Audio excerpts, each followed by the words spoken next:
మీ brotherhood ఎలా ఉంటుందండి? అంటే కొన్ని సార్లు ఎలా ఉంటుందంటే ఫ్రెండ్లీగా ఉంటారు. కొన్ని సార్లు అన్నయ్య కదా అన్న ఒక మర్యాద, ఆ గౌరవం అదేం లేదు. 2 ఏళ్ల గ్యాప్ సార్. అంతేనా? లేదు సార్, అసలు నాకు వాడి మధ్య అయితే మర్యాద లేదేను. వాడినంటే నేను ఇప్పుడు నేను వాడు అంటున్నాను. ఎందుకంటే వీఆర్ దట్ క్లోజ్. మేము అందరు మమ్మల్ని చాలా ఆల్మోస్ట్ ట్విన్స్ అనుకుంటారు సార్. బట్ మాకు 2 ఏళ్ళ గ్యాప్ ఉంది. నేను మర్యాద ఇచ్చేది వాడి స్ట్రగుల్కి మాత్రమే సార్. అంటే స్ట్రగుల్కి నేను ఇవ్వాలి, ఎందుకంటే అది వాడి పడిన కష్టం. వాడికి నేను మర్యాద ఇస్తే మా ఇద్దరి మధ్య దూరం వచ్చిన ఫీలింగ్ వస్తుంది సార్ నాకు. సో అది నేను చేయను సార్. అది ఇప్పటికి బ్రో అని అంట. చిన్నప్పుడు అన్న అనేవాడిని, ఇప్పుడు బ్రో కల్చర్ సార్ బ్రో అని అంట. నేను మమ్మీతో కూడా వాడికి చెప్పి మమ్మీ నేను అలాగే మాడతా, వాడు అలాగే మాడతాడు. సో లేదు సార్, నేను వాడికి ఇచ్చే మర్యాద మాత్రం వాడి స్ట్రగుల్కి, వాడి discipline and determination sir.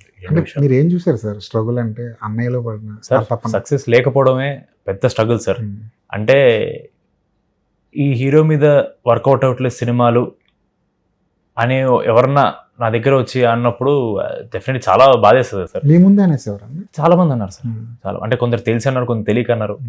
But ఒక్క విషయం నాకేం ప్రౌడ్ అంటే సార్, ఇప్పటివరకు ఒక్కళ్ళు కూడా సంతోష్ శోభన్ బ్యాడ్ యాక్టర్ని ఎవరు అనలేదు సార్. ఎవరు అనలేరు కూడా. One of the best actors we have sir. ఆ ఒక్క విషయంలో చాలా ప్రౌడ్గా చెప్తాను సార్. చాలా గొప్ప నటుడు మా అన్న.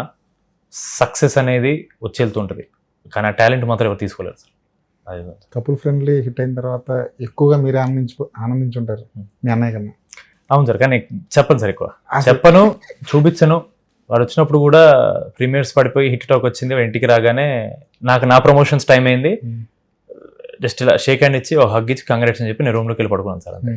మీ విషయంలో మీ అన్నయ్య కూడా అలాగే ఉంటారు? అంతే సార్. అంతేనా? అంతే. లోపల శృత్యాసం లాగా అన్ని లోపల అంతే సార్. వాడు ఏం చెప్పారు సార్, అంటే మామూలు ట్రైలర్ వచ్చింది, చాలా బాగుంది ట్రైలర్, అంతే అంతే అంతే. ఇద్దరులో ఎవరు బాగా చదువుతారండి? మీరు? అంటే ఇద్దరు.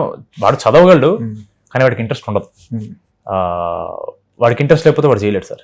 అది but he's not bad at studies. It's his choice that I don't want to study. నాకు చదవడం లేదని చెప్పి వదిలేసేవాడు. నేను సరే ఇద్దరు కొడుకుల్లో ఎవడో ఒకడన్నా చదివితే ఇలా హ్యాపీగా ఉంటారు కదా అని చెప్పి నేను కొంచెం చదివాను సార్. అందుకే 10th లో ఒక 87, 12th లో 90%, ఓ డిగ్రీ చేసి ఇచ్చాను సార్. అంతే.